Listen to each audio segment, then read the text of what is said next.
Welcome back to a new blog of living in Kolkata diary.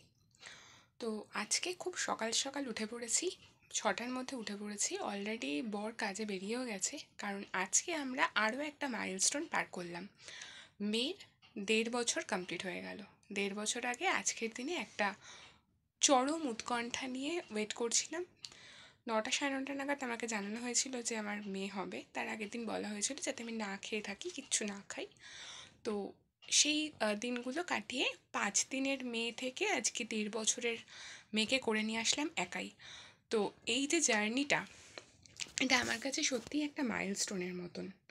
তো সেই জন্য আজকের দিনটা খুব স্পেশাল। তাই বর খুব তাড়াতাড়ি বেরিয়ে গেছে। বিকেলের দিকে কিছু প্ল্যানিং আছে, তোমাদেরকে ছাড়া তো কোনো প্ল্যানিং হবে না, তাই অবশ্যই সেগুলো আমার ব্লগে থাকবে।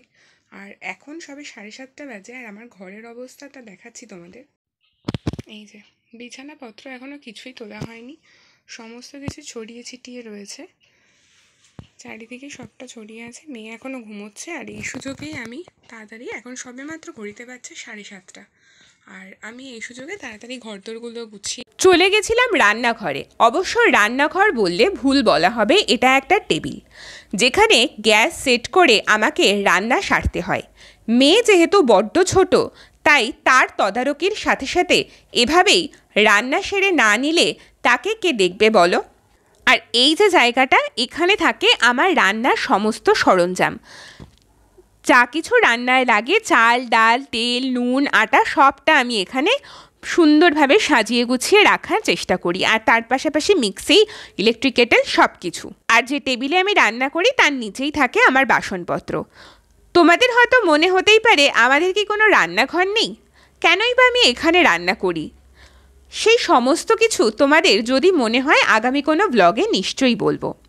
তবে এখানে আমার রান্না করার একটা প্রধান উদ্দেশ্য হলো, এখানে কিন্তু আমি আমার সন্তানকেও দেখতে পারি, তার পাশাপাশি রান্নাও করতে পারি। মেয়ে যদি ঘুমিয়ে থাকে, কখন ঘুম থেকে উঠছে, কখন কি করছে, সেটার দিকেও তো আমাকে নজর রাখতে হয়। কারণ মেয়ে হওয়ার 5 দিনের মাথাতেই জানতে পেরেছিলাম, সন্তান যেমন আমি জন্ম দিয়েছি, তেমনি সন্তানের দায়িত্ব সম্পূর্ণভাবে আমার। সেই দায়িত্ব কিন্তু অন্য কারণ নয়। অন্যান্য মেয়েদের ক্ষেত্রে হয়তো প্রেগনেন্সির বেশ একটা লম্বা জার্নি এবং তার পরের 6 মাসের জার্নিটা বাপের বাড়িতে কাটে, কিন্তু আমার ক্ষেত্রে হয়েছিল একটু উল্টো। তার কারণ আমার শ্বশুরবাড়ি থেকে অফিসের ডিস্টেন্স ছিল মাত্র 5 মিনিট ওয়াকিং।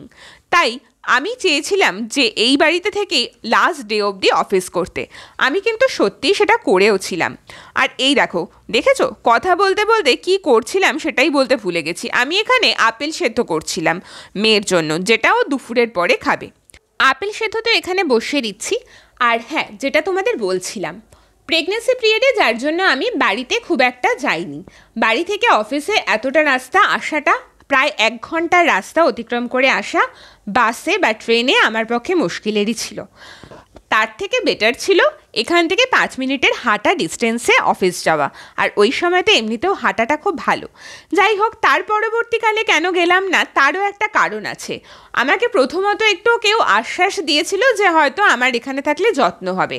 যাই হোক, আমি সেটাই শুনেছিলাম। আর তার পাশাপাশি আমার ইএসআইসির কিছু কাগজপত্র জমা দেওয়া, এই সমস্ত কিছু কাজ ছিল। আর আমার হাজব্যান্ডকে আমি কখনোই চাইনি যে আমরা ডে 1 থেকে আমরা একসাথে আমাদের বাবা মা হওয়ার কর্তব্য, আমাদের জার্নিটা চালিয়ে যাব। আমরা কিন্তু আজও মেয়ে হওয়ার পরে একটা দিনের জন্য কেউ অন্য কোথাও এক রাত্রির কাটাইনি। যেখানেই থাকি আমরা, যদি এ বাড়িতে বা ও বাড়িতে, আমরা কিন্তু প্রতিটা জায়গাতে দুজন একসাথে থাকি। কারণ আমি চাই না আমার মেয়ে একটা দিনের জন্যেও তার বাবা কিংবা মা কারুর কাছ থেকে এক মুহূর্ত দূরে থাকুক। তাই যে সমস্ত মানুষগুলো আমাদের জীবনে হয়তো কোনো রকম প্রভাব ফেলতে পারে, আমি চাই তাদের থেকে খানিকটা দূরে থাকাটাই হয়তো আমার এবং আমার সন্তান এবং আমার স্বামীর জন্যে, বা আমাদের হ্যাপি ফ্যামিলি এবং হ্যাপি প্যারেন্টিংয়ের জন্যে খুব জরুরি। যাই হোক, এখানে তোমাদের সাথে কথা বলতে বলতে আমার কিন্তু আপেল সেদ্ধটা হয়ে গেছে। আপেল সেদ্ধ থেকে একটুখানি তুলে রাখার সময় জল চলে এসেছিলো, সেই জলটাকে ছেঁকে নিচ্ছিলাম আমি। আর এরপরে বসিয়ে দেবো মেয়ের জন্যে সেদ্ধ ভাত। আজকে সেদ্ধ ভাত এজন্যই করবো কারণ আজ মঙ্গলবার, আজকে ওকে কোনো রকম আমিষ খাবার দেওয়া যাবে না। আর আমিষের দিন ছাড়া ও কিন্তু এই সেদ্ধ ভাতটা খেতে খুব ভালোবাসে, সেই জন্যেই ওর জন্য ডাল আর চাল একসাথে বসিয়ে দিচ্ছিলাম, একটু সবজিও দিয়ে দিয়েছিলাম তাতে, দিয়ে সেদ্ধ ভাতটা তৈরি করে নিয়েছিলাম। জানি না খাবারটা যখন খাওয়াবো তখন তোমাদের সাথে কোনো রকম ভিডিও করে দেখাতে পারবো কিনা, তবে চেষ্টা করব। কিন্তু একা হাতে মেয়েকে ম্যানেজ করে খাওয়ানো আর তার পাশাপাশি ভিডিও করা দুটো একসাথে হয়তো পসিবল হবে না।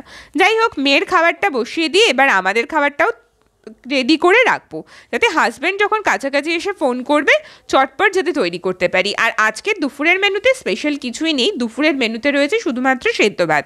আমরাও সেদ্ধ ভাতই খাবো। রাত্রিবেলায় তৈরি হবে জিরা রাইস আর আলুর দম। যেহেতু নিরামিষ তাই বিশেষ কিছু তো বানানো যাবে না, সেই জন্যে এই জিরা রাইস আর আলুর দম এটাই বানাবো। মেয়ের একটু স্পেশাল দিন বলে কথা, একটু তো স্পেশাল খাওয়া দাওয়া করতেই হয়, যদিও ঠান্ডা এবং মেয়েরও ঠান্ডা লেগে রয়েছে, সেজন্য বাইরে যাওয়ার কোনো পরিকল্পনা আছে। তো সমস্ত কাজ কমপ্লিট করে নিয়ে আমি 9:15 বাজে এখন ঘড়িতে চলে এসেছি অলরেডি মেয়ের কাছে। মেয়ে এখনও ঘুমোচ্ছে, তার কারণ কালকে রাত্রে ভালো করে ঘুমোতে পারেনি। আর আমি ইতিমধ্যে ওর জামা কাপড় পরবে বা কিছু সেগুলোকেও সাজিয়ে গুছিয়ে নিয়েছি। তার কারণ হচ্ছে যে এবার একা হাতেই সবটা করতে হবে। আমার বাড়িতে যদিও আরও দুজন প্রেজেন্ট থাকে, কিন্তু তাদের থেকে আমি সেভাবে কোনো হেল্প পাই না। হাজব্যান্ড আসলে তবে আমার স্নান হবে, খাওয়া হবে। ইতিমধ্যে আমি টিফিনও করে নিয়েছি, ছাতুর শরবত খেলাম। আজকে যেহেতু ও বাড়িতে নেই তাই বিশেষ কিছু বানাতে ইচ্ছেও করছে না। যাই হোক, সবটা মিলিয়ে এখন বাকি সময়টা এখন ওয়েট করবো ওর জন্য। আর যতক্ষণ না উঠছে একটু গান টান শুনি, নিজের কিছু এডিটিংয়ের কাজ আছে সেগুলোকে কমপ্লিট করি, নিজের বিজনেসের কিছু কাজ রয়েছে সেগুলোকে টুকটাক করে যতটা পারি এগিয়ে রাখি। তারপর তো হাজব্যান্ড আসলে বিকেলবেলায় চেষ্টা করব কাজও করার, আর পাশাপাশি আজকে অবশ্য এনজয়ের দিন, আজকে এনজয়মেন্টটাই বেশি হবে। তো সবটা মিলিয়ে সাথে থাকো, ব্লগটা দেখতে থাকো তাহলে। এই যে ঘুম থেকে উঠে পড়েছে। আমার কি বলছিলে? পাখা পাখা পাখা, ও এখন পাখা চালাবে। পাখা কই? হ্যাঁ, তো গুড মর্নিং করে দাও সবাইকে, তো হাই করে দাও, একটু হাই করে দাও, একটু ফ্লাইং কিস দিয়ে দাও তাহলে। তো চলো, এবার প্রায় 10টার কাছাকাছি বাজে, ওকে এবার খাওয়াই, রেডি করি, তারপর স্নান করাবো পরপর। চলো দেখতে থাকো। তো মেয়েকে খাইয়ে দাইয়ে স্নান করিয়ে এখানে এই যে রেডি করে বসিয়েছি, এখন একটু বইয়ের সাথে পরিচয় করতে। এখন সে ছড়া পড়বে। কি মামা? হ্যাঁ, যদিও ছড়াটা সে উল্টো ধরেছে, যাই হোক তাকে একটু পড়ে শোনাই ছড়াগুলো। চাঁদ উঠেছে, ফুল ফুটেছে, কদম তলায় কে? হাতি নাচছে, ঘোড়া নাচছে, সোনামণির বে।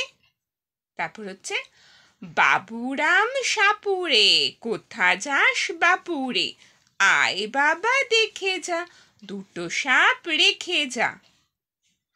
ঘুম পাড়ানি মাসি। পড়াশুনো শেষ, খাওয়া দাওয়াও শেষ। খাওয়া দাওয়ার টাইমে কোনো রকম ভিডিও আমি করতে পারি না এই জন্যেই, কারণ ওই সময়টাতে কি হয় না, বেসিক্যালি কি ও মানে ওকে একটু কার্টুনটা চালিয়ে দিতে হয়, যেহেতু আমি একা একাই বসে আমাকে খাওয়াতে হয়, সেজন্য এদিক ওদিক ঘুরে বা অন্য অসুবিধা হয় আমার, সেজন্য একটু কার্টুন চালিয়েই খাওয়াতে হয় আমাকে। যাই হোক, সবটা কমপ্লিট হয়ে গেছে। এখন দেখো এখানে খেলনার পসরা সাজিয়ে ম্যাডাম বসেছেন খেলতে। এই যে কত খেলনা, কত। এখান থেকে এখানে বইপত্র এখনো ওঠেনি, মানে মা তোলেনি আর কি বেসিক্যালি। আর এখানে খেলনাপত্র নিয়ে এখন খেলাধুলা হচ্ছে। এই যে খেলনা দেখাচ্ছে তোমাদেরকে, চলো খেলতে থাকি আমরা। মেয়েকে খাইয়ে দাইয়ে ঘুম পাড়িয়ে চলে এসেছি এবার প্রিপারেশন নিতে, রাতের প্রিপারেশন। এখানে চলছে জিরা রাইস হবে আজকে, তো তার প্রিপারেশন। এই যে ভাত বসানো হয়েছে, আর এখানে হচ্ছে নতুন আলুর দম হবে, আর তাই নতুন আলু সেদ্ধ হতে বসিয়েছি। আর এখানে হচ্ছে আমাদের আজকে দুপুরের খাবার, যেটা কিছুই না, জাস্ট সেদ্ধ ভাত, গোবিন্দভোগ চালের সেদ্ধ ভাত। তো আর কিছু বাকি কাজকর্ম রয়েছে টুকটাক, সেগুলো সেরে ফেলবো এবারে। সেরে এবার প্রস্তুতি নিতে শুরু করব, ঘর ডেকোরেশন করব, মেয়ের ঘুমানোর মধ্যে যতটা পারবো এগিয়ে নিই। আর অলরেডি হাজব্যান্ড ফোন করেছে, ও আসছে। এই হচ্ছে আমাদের গরম গরম সেদ্ধ ভাত। বলেইছিলাম তোমাদের আজকে সেদ্ধ ভাত করছি, আর ও আসার আগ দিয়ে ফোন করেছিল, তার মধ্যেই আমার সেদ্ধ ভাত রেডি হয়ে গেছে। মাখন, আলু সেদ্ধ আর ভাত। আমাদেরটার মধ্যে আর ডাল দিইনি। গোবিন্দভোগ চালের ভাত তো এমনিতেই গন্ধে গন্ধে খাওয়া হয়ে যায়, তাই না? চলো আমার বরের রিয়াকশন। কেমন লাগছে আজকের মেনুটা? আজকের মেনুটা আমার তো এটা ফেভারিট। একটা ডিম হলে খুব ভালো হতো। আজকে মঙ্গলবার।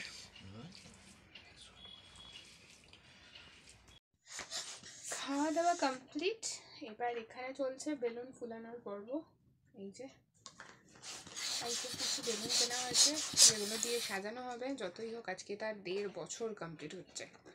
তো চলো কী কী করছি তোমাদের সাথে অবশ্যই শেয়ার করতে থাকি। তো তৈরি করতে গেছিলাম ঠাকুর, হয়ে গেছে বাঁদর। দাঁড়াও, বাঁদরটা তোমাদের দেখাই আগে। এই যে এই হচ্ছে আমার তৈরি করা বাঁদর, আর এই হচ্ছে আমার মেয়ের রিয়াকশন বাঁদরটা খেয়ে। ভালো হয়েছে মাম্মা? উরি বাবা, ঝাল লেগেছে না গরম লেগেছে? যদিও তার এখনো ড্রেস আপ বা কিচ্ছু করা হয়নি।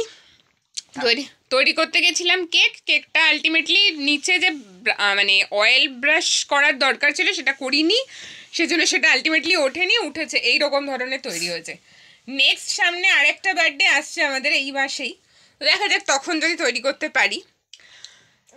চলো তাহলে নেক্সট। আর ওদিকে আমার আলুর দমও কমপ্লিট হয়ে গেছে, একটু পরে জিরা রাইস করবো। আর একটু তার আগে ছবি তোলার ব্যাপার তো আছেই। যাই হোক, কেকটা আলটিমেটলি হয়নি কিন্তু খাওয়া যাচ্ছে। তোর রিয়াকশনটা বল একটু, কেমন হয়েছে? কেকটা হয়েছে তাহলে ভালোই, তাই তো? আর কথা বেরোচ্ছে না মুখ থেকে, এত নাকি ভালো হয়েছে। পাপা আর মেয়ের কথা বেরোচ্ছে না, কিন্তু আলটিমেটলি আমি হ্যাপি না, কারণ কেকটা তৈরি হয়নি। আর একটা গরম পাপা আমি দিচ্ছি। এই আমি একটু খাবো না নাকি? এই যে দুজনের অবস্থা দেখো। দাঁড়া ঠান্ডা হোক। দিচ্ছে না বলে দাও, দিচ্ছে না বলে দাও, দিচ্ছে না। চলো তাহলে এই হচ্ছে আমাদের কেক কাণ্ড। বেশ খানিকক্ষণ আনন্দ করে নিয়ে মা মেয়েতে এখানে এক প্রকার যুদ্ধে বসেছিলাম। যুদ্ধটা হচ্ছে আমি খাওয়াবোই আর আমার মেয়ে কিছুতেই খাবে না, শুধুমাত্র আলু খাবে। হাতে দেখো একটা আলু নিয়ে বসে রয়েছে, আলুর দমের আলুটাই সে খাবে, জিরা রাইসটা তার খেতে ভালো লাগছিল না। আর আমাদের এই মেয়ের 1.5 বছর পালনের ব্লগটা তোমাদের কেমন লাগলো জানিও কিন্তু।